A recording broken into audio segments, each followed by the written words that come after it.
Good afternoon, and thank you for joining us on the webinar. Today's topic is going to be sensor technology and how it applies to vibration. I am Brian Shanovich. I am the product line manager for Acoem USA, and we're sponsoring this webinar today.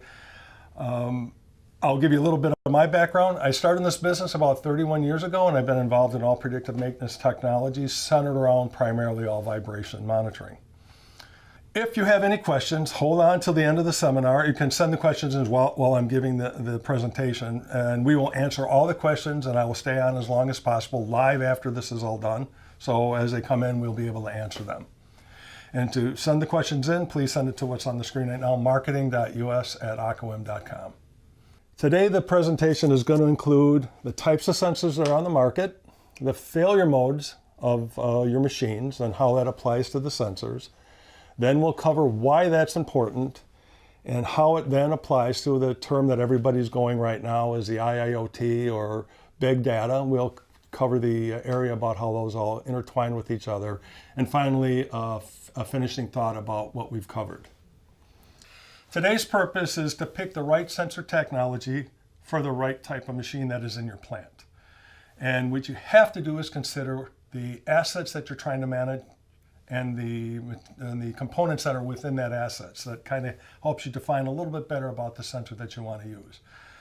And in most plants, you will use multiple types of sensors depending on which machine that you're trying to monitor and the information you need to get from it and the time period you need to collect it.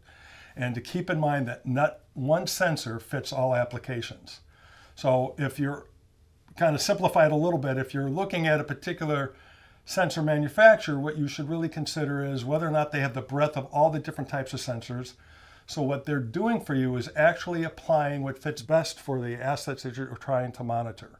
So keep that in mind as we go through this. So let's start from the very beginning about the types of sensors that are on the market. And if I go way back, and as I said before, I've been in this for over 30 years. At the very beginning, there were velocity transducers. You don't see these very much. They're the old type of real big bodied sensors that are actually a mass that is suspended in between a coil and it goes up and down. Occasionally, I see these in power plants where they might be in old TSI systems, or sometimes I see them on balancing machines within plants or at motor shops and whatever. The one thing to keep in mind about a velocity transducer, since there's an actual moving part in there, you should always make sure that you're getting that calibrated. And if you still have some, my guess is that it probably has outlived its life. The other sensor that we're going to talk about is a proximity probe. And this is actually a set from a driver with a cable length that is defined and to the probe tip itself. All of this is calibrated as one common unit. You cannot switch one component to the other. It's all one system. These are primarily mounted in sleeve bearing machines, and their purpose is to actually see the actual movement of the shaft within the bearing housings themselves. And they're usually connected to protection systems or automatic shut-off systems, so if those clearances are exceeded, that the machine will actually shut down before it actually destroys the whole machine itself. The next one, which we talk about, which is the most common one, which is an accelerometer. And the accelerometer has become the most common because of its extensive variety of what you have available. Different temperature ranges, different frequency response, different sensitivities. They can fit most all applications that are out there. If we go back to the sleeve bearing machine, an accelerometer would be good to put on the housing of a sleeve bearing machine, but it wouldn't tell you much about what was going on inside the machine, but it can tell you how that's impacting the machine itself. So accelerometers have really taken over most of the monitoring that is out there. And if I just take a look at, we have the chart here, if you can see the frequency range, accelerometers themselves can go from 0.2 of a hertz all the way up to 20 kilohertz. So it gives you the full length of the spectral range that you need to see. The temperature range, for those that have the electronics internal to the sensor itself, it will go from minus 55 degrees C all the way up to 150 degrees C. If you have to exceed that, there are other options that are in the same mode, but they're called charge amps, where they move the electronics off the sensor itself. And then again, the dynamic range, depending on the sensitivity, it can go anywhere from 80 G's peak or up to 800 G's peak. So that's important, and we'll talk about dynamic range a little bit later. And lastly, and I think you've seen a lot of influx of this and probably unwanted emails or whatever coming from companies that are talking about MEMS sensors. MEMS sensors have become very popular because of the digital technology and the fact that it's kind of a chipset that's been made. It has made them very inexpensive, and in just the communication that you can do with a MEMS sensor, having it being full digital is a little bit easier. Most of the MEMS sensors that are on the market right now are wireless, and I know there's a big push to go wireless at a lot of facilities as well. So we'll talk about why where the MEMS sensor will fit into your population of assets as well. And if we just go look at what the specs are, the frequency ranges are from 0, because it's digital, go all the way down to 0, all the way up to 5 kilohertz. There are some in the market, and every year they improve the technology a little bit, that have gone 7.5, 8, even some 10 kilohertz sensors that are out there right now. But because of the chipset being inside internally to the unit itself, the temperature range is limited. So I have not seen any on the market above 90 degrees C. So that's something to keep in mind when you're looking at a sensor that you want to choose. And the dynamic range. The maximum I've seen on the market right now is 32 Gs. Most of them are around 8 to 10.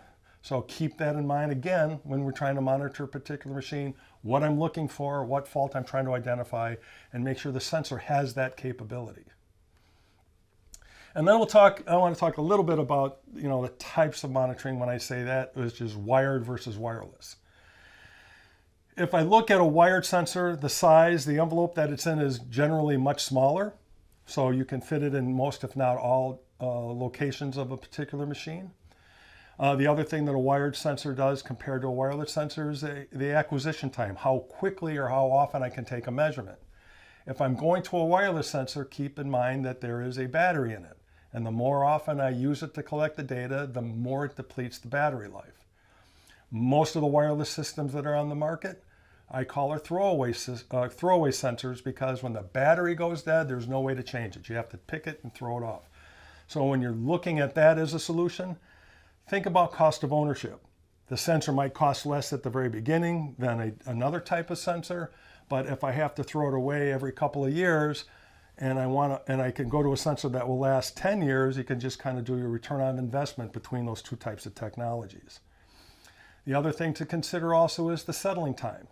When I have a wired solution, the sensor is on all the time. So once I ask the system to record the vibration measurement, it is already settled out. It can take measurements in milliseconds.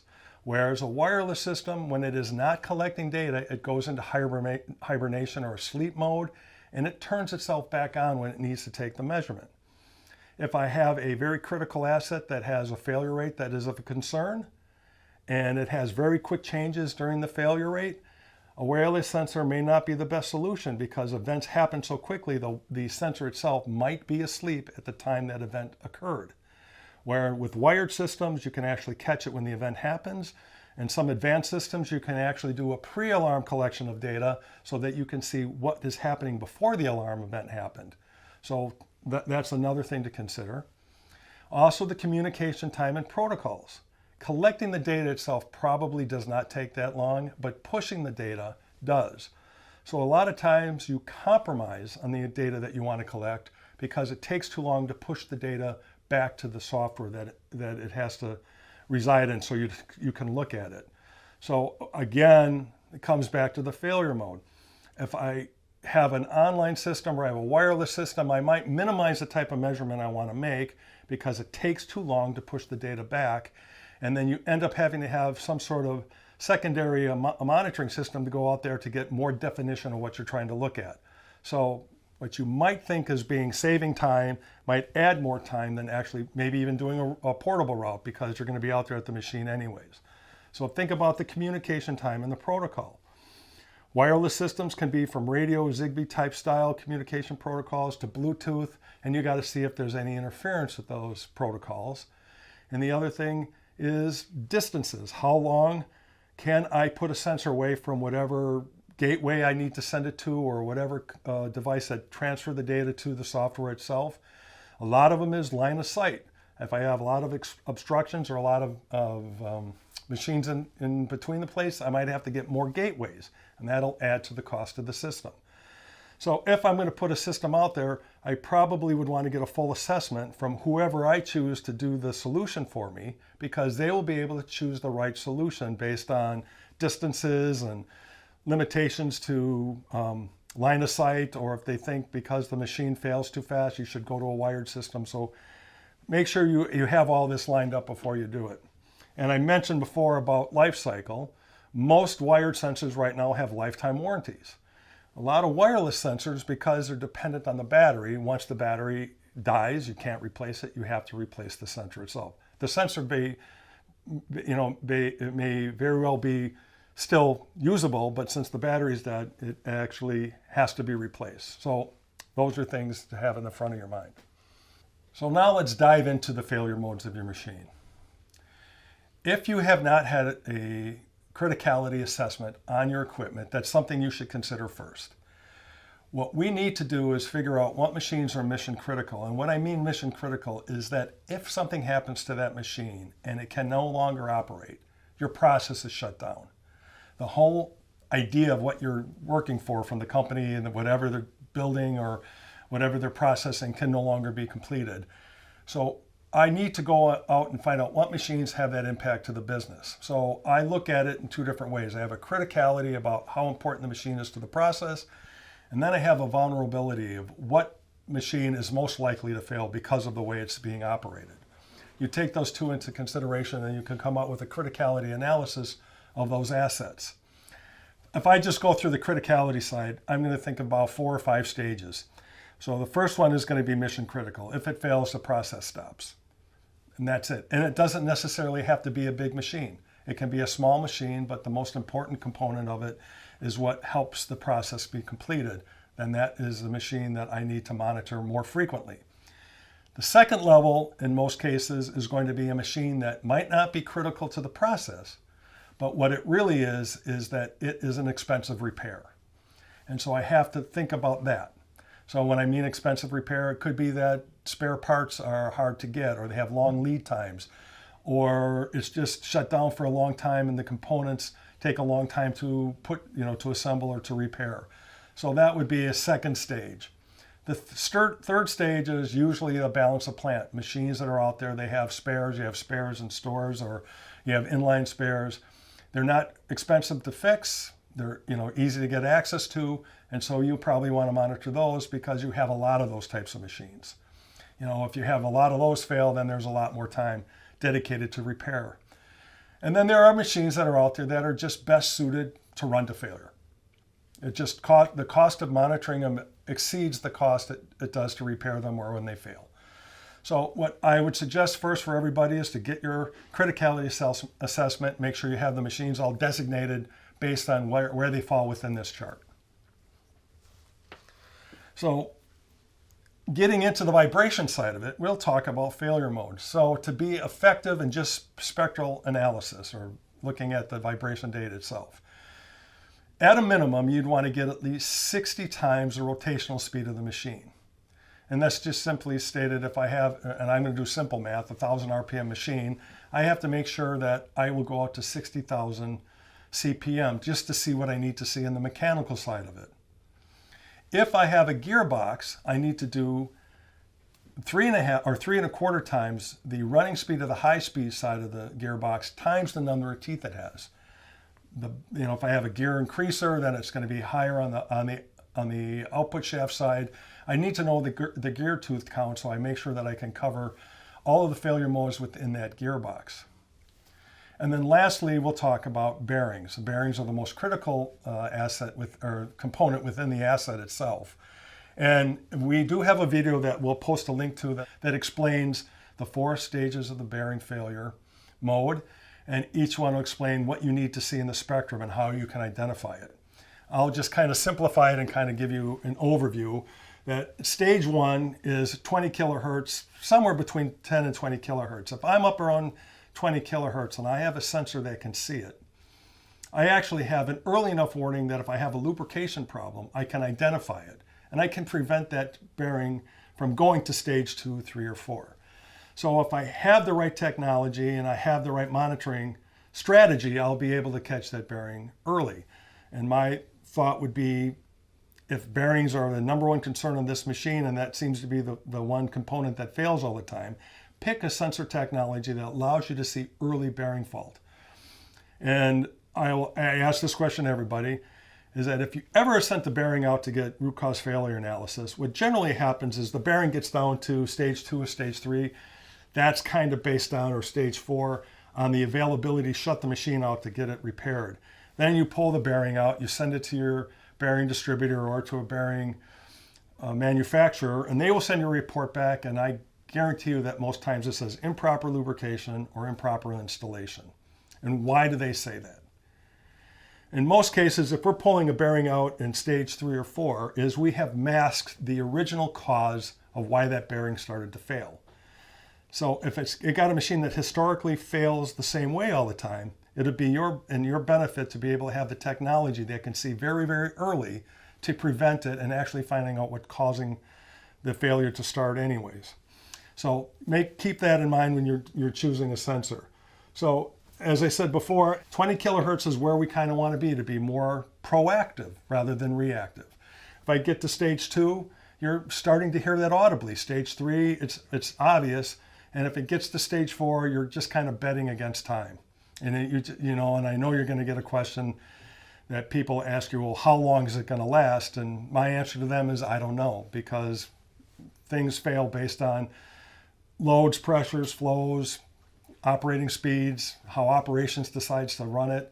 And a lot of times those decisions are out of your hands. It depends on what manufacturing wants to do. If they need to get product out the door, they're going to run machines to their limit.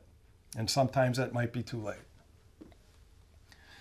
And so if we think about failure mode in general terms, we got to think about how fast does it fail. If it's a quick failure rate, a wireless system is not going to be a good solution. As I said before, wireless systems will hibernate when not scheduled to take measurements. Also with wireless systems, one of the limitations you have is that the periodicity can only be scheduled by time. Some of them won't give you control to collect data if things do not fall within a certain, or parameter monitoring as an example. So if some other parameter changes, with a wired system that you can use in some wireless systems, you can actually set it up, say, if this parameter is exceeded. So as an example, I'm taking temperature. If temperature gets higher in one area, I can ask my system, go out there and take a measurement now. The vibration level may still be low, but the temperature might be a first indicator. So having that flexibility to be able not only just to collect on time, but to have the ability to trigger on any other type of parameter changes that might be influential to the failure mode of the machine. And I also want to make sure I collect it fast enough, or at a time period or event changes based on how many other components may be damaged because of it. Sometimes when a bearing fails, if it's on a central lubrication system and you get components or parts into the oil system and you don't have proper filtering, you can contaminate other parts within the system itself. So think about all of those things, how it affects everything else. Is there a spare? And if there isn't a spare, how long does it take to get one? There are some components now that take months, maybe even a year to get. So you have to be early enough in the failure analysis to figure out how long the machine lasts and can I make it to whenever I can get the parts. So those are things you have to be cognizant of when you're doing this. How expensive are the components? And how expensive is the repair? Not only to have somebody send out, but how long does it take you to repair it with your own crews that are in-house, and do they have to work overtime and all the other overhead that gets applied to that. And then most importantly, when the most expensive always comes to lost production. If the machine goes down, how much do I lose in lost production? And those are some areas that on the maintenance side you have to think about. But in more and more cases right now, environmental impact is what some companies are considering. They get fined if their emissions are out of control. So these are things you have to be aware of when you're talking about failure modes. And so I simply put this in component parts, or just types of vibration identification that we have. So if I look at this chart right here, what's in the reddish pink area is going to be things that are underneath the 5 kilohertz range. So if I got shocks and modulations or some resonances, misalignment or imbalance, there are certain sensors that are out there. If that's your major concern, those fit perfectly well there. So that's one type of sensor that will work. But if I get into the pump cavitation or gear mesh or even bearing frequencies, I need to have a sensor that goes out a little bit higher. So again, that gives you an idea. Maybe balance of plant machines fit in this area because all you really care about is the misalignment and the imbalance, and I can check those with low-cost sensors and low-frequency sensors. That fits perfectly well there. But if I got high-speed gearboxes, or if I got a machine that historically has bearing issues and I want to get early detection so I can plan things out long enough, I got to make sure I get a sensor that'll be 10 kilohertz or higher. And in fact, if I want to check for lubrication problems, I'm going to make sure my sensor is 15 to 20 kilohertz, just to make sure I can see the lubrication issue. So why is that important? And we'll get back to this chart again, is that again, I'm looking at the 20 kilohertz range. The beginning of a bearing lubrication problem is right around 20 kilohertz in that range. So if I have a sensor that's sensitive enough to see it, I can do a proactive. I can lubricate it. I can prevent the bearing to start from failing. But if I go below the 20 kilohertz and I get in the 10 kilohertz range, the bearing is already in late stage 1 bearing failure. And right now, there's no recovery moment. Now I'm just watching it go down the curve. As the bearing gets worse and worse, as the pitting and everything starts, then I fall down into the 5 kilohertz range. And then when it gets below 1 kilohertz, that's kind of where time's up and you have to either take a risk or get it repaired right away. So again, it's different sensors for different applications. And so this kind of gives you a good idea of where I want to be. If I have a machine that is bearing, I want to make sure that I have a sensor that goes out to 20 kilohertz. And here we'll give you, this is a real life example of a direct drive 1800 RPM motor driving a pump. And what we do here is we just have our standard alarm levels. You've got velocity, acceleration, a defect factor is a proprietary bearing fault analysis overall value. It kind of uses a combination of different technologies. But if I'm looking at a sensor under 5 kilohertz, you can see right here, if I look at my peak to peak, which is going from 0 to 20 kilohertz, a peak to peak reading is going to give me 122 Gs of energy. If I'm only looking to 5,000, that same measurement point only gives me 3.75 Gs. So all this energy is not being measured because the sensor doesn't have the range to do it. If I just look at 5 to 20, so the range that it doesn't see on this upper value, these are peak values, these are peak to peak, so just keep that in mind. It's 13 or 14 Gs.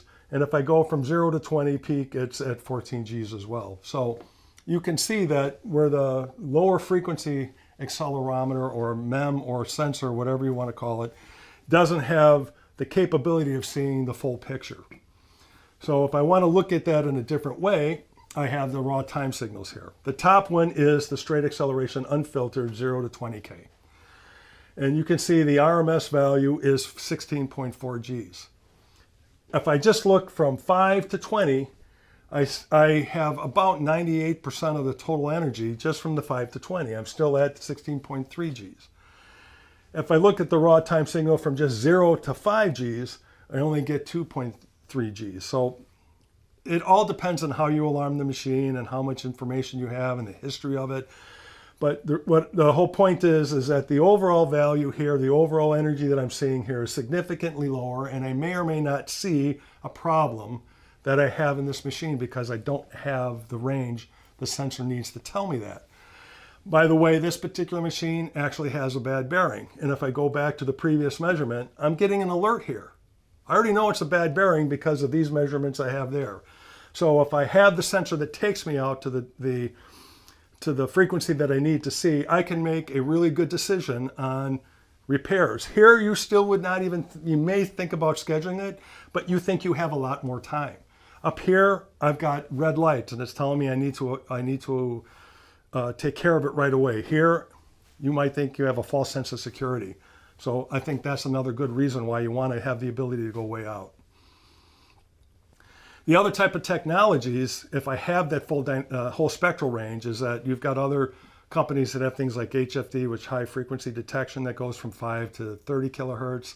Another company has something called spike energy. It's 5 to 60 kilohertz, 5 kilohertz to 60 kilohertz. And then another one is SPM or shock pulse. That's on a higher range.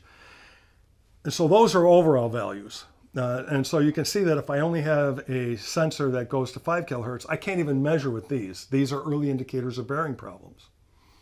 If I want to get raw data, or the spectral and time signal, I can do what I call a demodulation spectrum, or some people call it envelope spectrum. Some companies call it peak view. And so they actually go on the higher end of the frequency range as well. But the trick to using these types of technologies, or this type of measurement technique, is that you have different filter bands. So if I have an 1800 RPM machine, I'm going to need to be, in some cases, in the third or fourth filter band, or which are way on the high end here. They're going to be over the 5 to 10 to 15 kilohertz range, so I can see the high energy that's up there. What it does is it takes out all the impacts of the fundamental frequencies of the shaft, and it just filters those all out so you can see all of the harmonic values of, a lot of times it's the non-synchronous spikes that are in there. So again, if I don't have the sensor that has that ability, I don't see early enough detection. And then dynamic range here. Dynamic range is really the ability to read the smallest signal possible without getting a lot of noise contamination to the highest value without overloading the signal. So I use an example here of an 80 dB, which is a typical 100 millivolt per G accelerometer.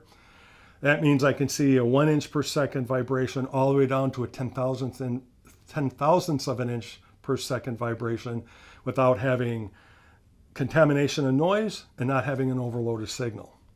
And if I look at that in a different way, again, we'll use the same chart we did before. And so if I take a look at the peak to peak value and the 0 to 5, the 5 to 20, or 0 to 20, you can see the values as we showed you before. So to continue the example, let's decide which sensor we would want to use for this motor pump that has this bad bearing. So this top line is peak to peak value. And I'll give you a list of 2 different types of sensors that are on the market right now, and you decide which one fits this application best. If I look at the one on the left here, its G value total is 32G. And if I look at this 157 as an example, and I take just the peak value, that's what this is reading peak, that would be roughly around 80 Gs. The 32 probably wouldn't work. The dB range itself is plenty enough to see the difference between the smallest peak and the largest. But it's going to saturate the signal. As this other one's got an 80 peak value, which means I have enough shock value in the measurement itself. Also, I want to take a look at the frequency range.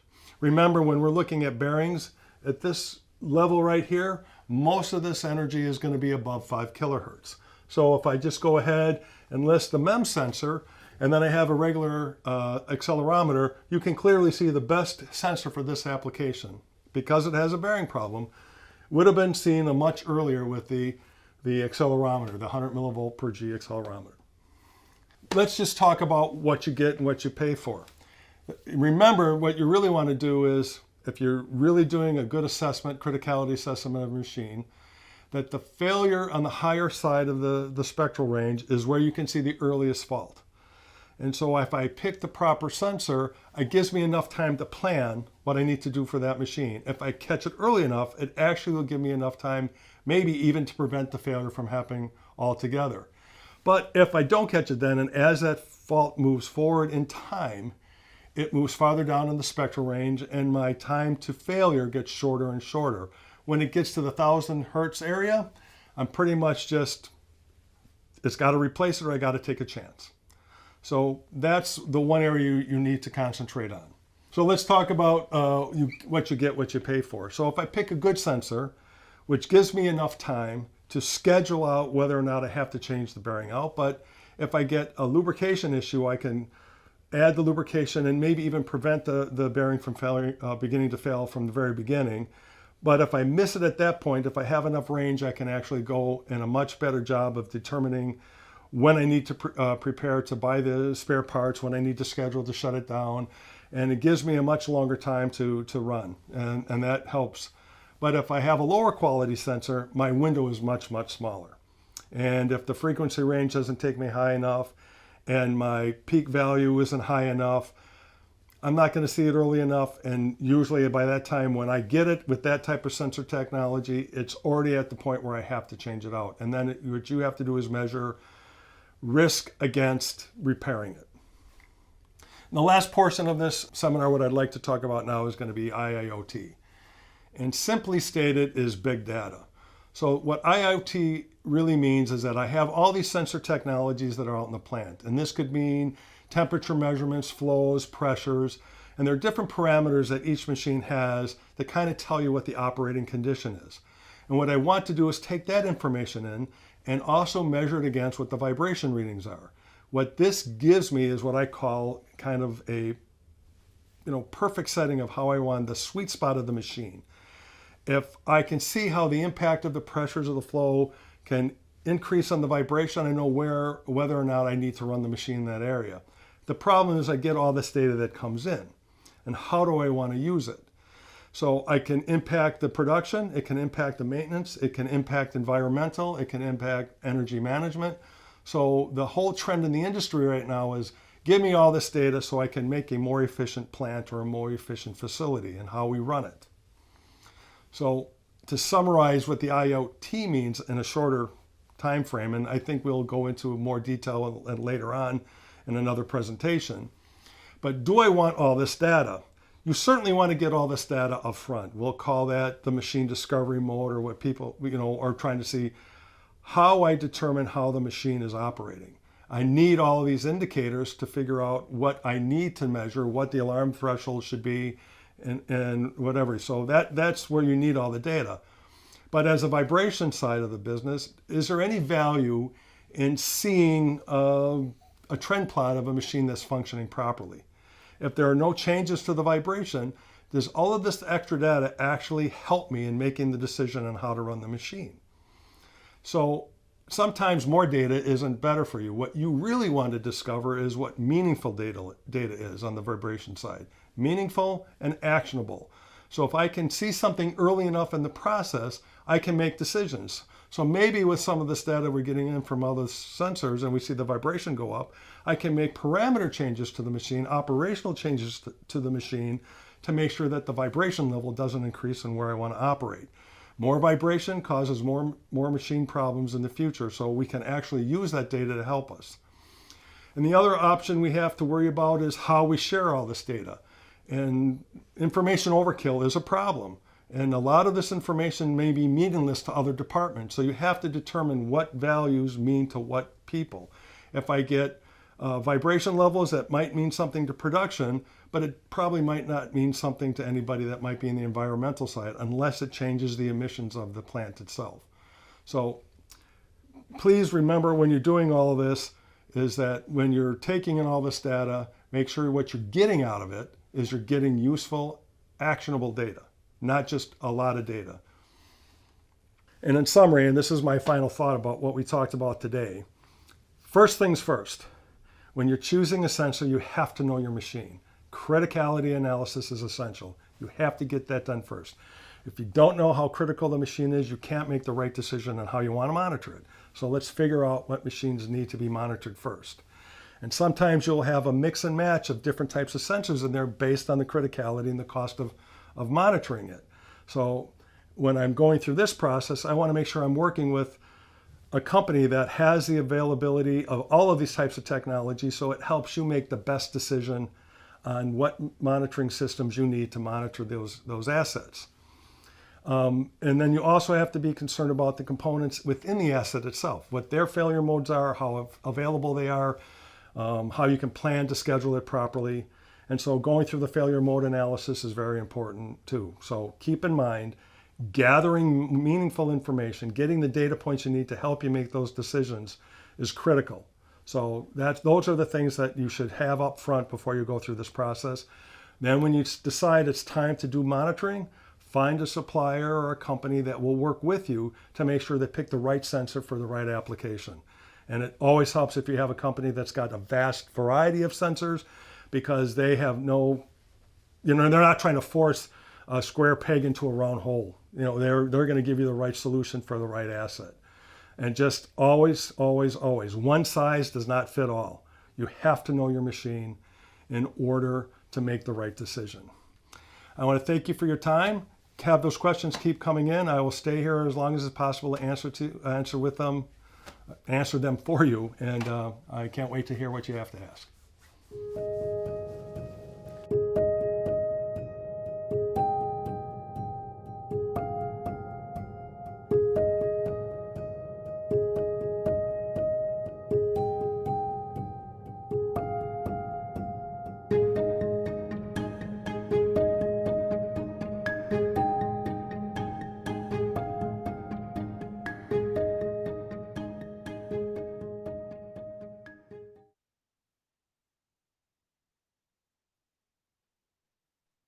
Thank you again for attending the webinar. For those who forgot, you want to send some questions in, please send them to marketing.us@acoem.com. And for all the attendees, there will be an follow-up email that will be sent out that will include a criticality assessment template. So if you kind of caught the premise of the whole presentation, you can understand why we're sending that out. So I have a few questions that have popped up already. One of them is, how do you develop a monitoring strategy? Again, this all kind of focuses back on having the ability to understand your assets within your own facility. A criticality assessment is essential. You have to know the types of machines you have, how important they are to the operation and to the process that you have. As I mentioned in the presentation, there are some machines that probably, because of the cost of repair, are so minimal, it's best just to run them to failure, while other machines are so important to the process. If it shuts down, you start losing money right off the top.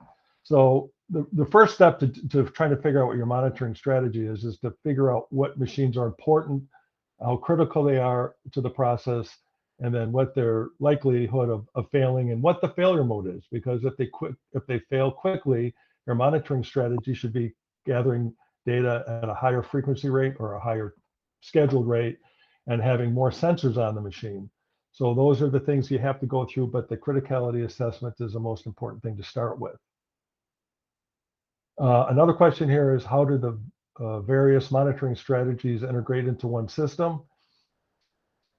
I can't emphasize this enough, that it really is helpful if you deal with a supplier that has all different types of monitoring systems, because this way they can make sure that you get the right monitoring system to the right assets. They're not trying to fit a square peg into a round hole, so to speak.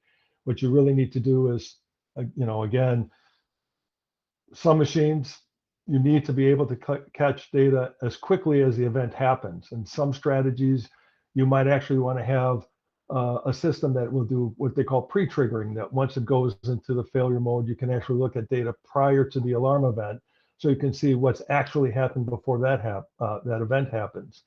When you do root cause failure analysis, it's always best to get that information as soon as you see it. Don't wait till the machine gets repaired, because a lot of that initial information that helps you figure out exactly what happened to the machine is being masked because the damage is covered it all up.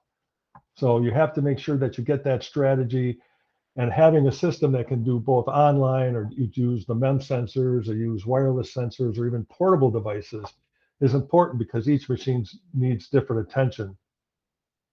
I have a question here is, how long do these sensors last on battery? It depends on the manufacturer. Most battery-powered sensors are not field replaceable, and some of them will spec as much as 100,000 measurements. Some of them will tell you in years. This all comes down to how you set the sensor up. Are you taking a very high resolution measurement? How often are you taking that measurement? And that all will deplete the battery life. So that comes into the strategy. So how do I use the right sensor for the right machine? Some sensors might be low cost up front, but if you have to replace them on a periodic basis, let's say annually or every other year, you have to think about the overall cost of ownership, not just the price of the sensor itself. And if you don't have batteries that are field changeable, those are just throwaway. Now, there are some systems that are out there that you can change the battery in the field. So you have to make sure that you schedule for that as well. Here we have another question about how many sensors do I need for each machine? The rule of thumb typically is if I have a motor that is 12 inches between bearings, you probably will get just enough information by just putting one sensor on the machine.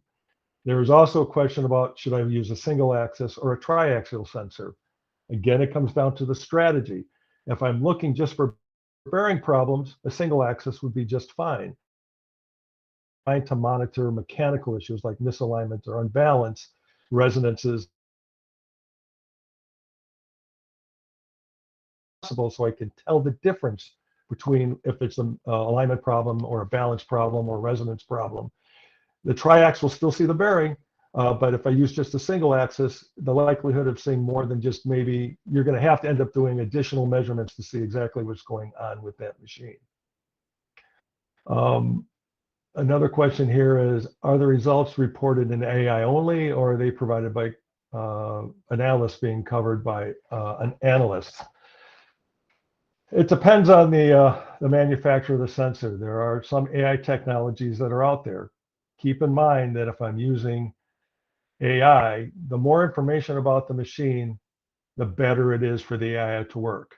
So you might have to understand if it's a variable speed machine, if it's a fixed speed machine, what the horsepower of the motor is, the components that are internal to the system, such as gear teeth on a gearbox. If you know bearing numbers, that all kind of helps on whether or not you can use AI or if you have to use an analyst. AI uses algorithms where some of that information isn't necessary, whereas an analyst would want to get as much information about the machine as possible to help pinpoint exactly what's going on with the machine. Another question here is, can you connect sensors and or monitoring completely outside the plant IT infrastructure?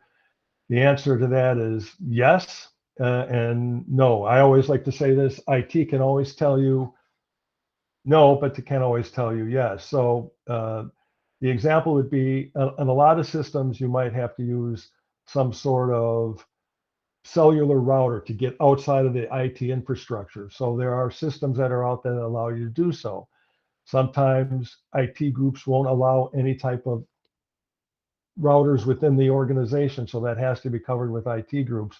But the flexibility is there, so you can do it either within the IT structure itself, meaning you'd have to go onto the company network. Sometimes you can log in through their network themselves, or sometimes it's flexible enough where you can actually get the signal directly out. Again, it depends on the facility itself and how that works. You know, how do you account for ambient conditions? Again, this comes down to criticality assessment. You have to take into consideration temperatures. You know, what are the limitations of the sensors? You saw that in the presentation. If you go to just a regular piezoelectric accelerometer, they have the ability to go very high temperatures, whereas some of the MEM sensors, you're limited to 90 degrees C on the high end. So all of it has to be covered when you're doing the analysis of the assets you have within your plant. You're not only talking about the criticality, but you have to do ambient conditions that they're running in, the temperatures outside. There's line of sight issues that you have to be concerned about as well. So if I'm using wireless sensors and how it's communicating to the gateway or to whatever the module it needs to get the information up to the cloud or into the network itself, all of those things have to be taken into consideration. So not only are you going to require an assessment, if you're going to pick a company you're going to work with, it's important that they will actually do a walkthrough so they can make sure that they can figure out the infrastructure to be able to use the wireless sensors as well. Let's see here. You know, what's the cost difference between different sensors? It depends on if it's a single axis or if it's a MEM or if it's an a standard piezoelectric accelerometer. MEM sensors in the few $100 range. And those can be single axis or triax. They even have biaxial sensors as well. Single axis accelerometers start under $100. But then you have to take into consideration how you run the cable, then you're going to run the cable through conduit, or you have to run the cable through cable trays. Mounting is always a concern. What direction can you mount it? If you got to take a look at a sensor itself, take a look at the physical characteristics. What is the footprint? How big is it on the base? So can it actually be put on the bearing that I want to monitor, or do I have to go to a smaller type of footprint because the machine itself is too small? Also, the physical height, because you might have obstructions height-wise, or sometimes you have to mount things horizontally instead of vertically. Sometimes you have to mount them axially. All that has to be done by a site survey. So after you get the assessment done, and you're in the process of wanting to develop a monitoring strategy, you have to start taking into consideration everything, not only the criticality of the asset, but how are all these sensors going to be communicating to each other? How is the sensor going to mount on the machine? The temperature ranges, the speed. You got a variable speed machine. You're going to have to get a secondary measurement in there so I can actually monitor the speed. So either a TAC or a PLC that's monitoring the TAC. So is the system flexible enough to take a Modbus or an OPC signal in? I have to have the flexibility to do all the measurements I need to take. The difference between a single axis and a triax is the single axis will be in one direction, and the direction will be how you're going to mount it. So if I just pick one that has, let's say, a top exit type of connector on it,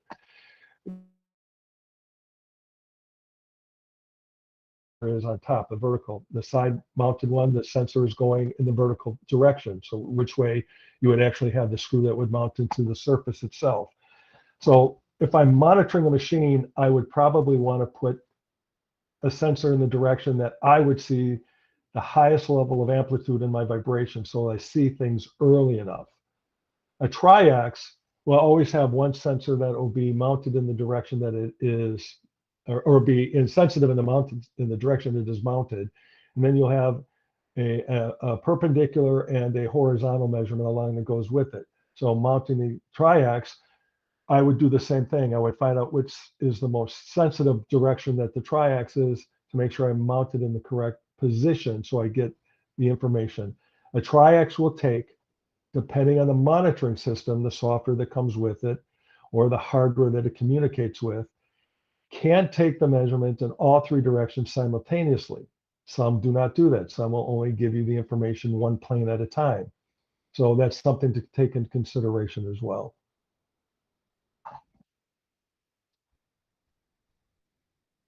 Let me see here.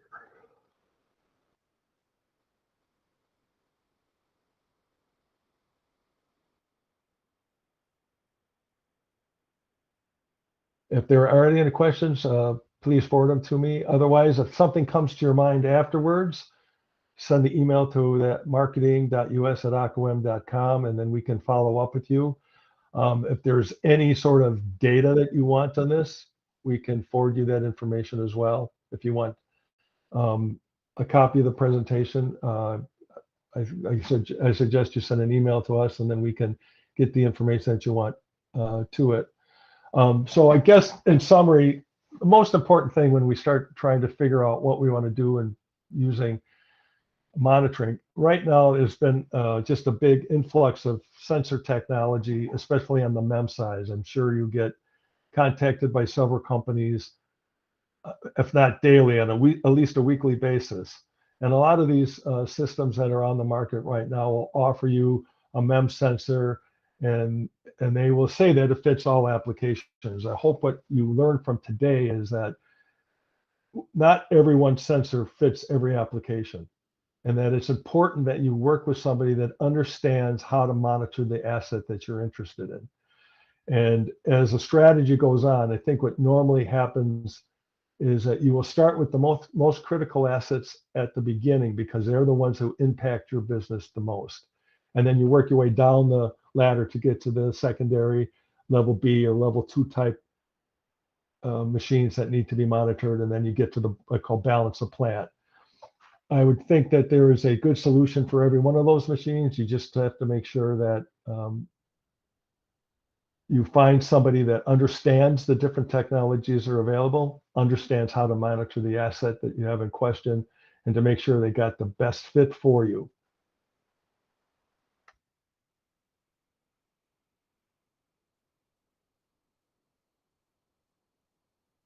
Um, I think I got to all the questions. I appreciate everybody's time.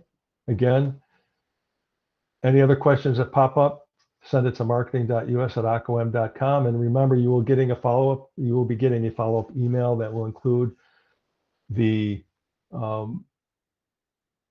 thanking you for participating in this webinar, and then the criticality assessment template that you can peruse at your convenience. Thank you. Everybody have a great day and a great week.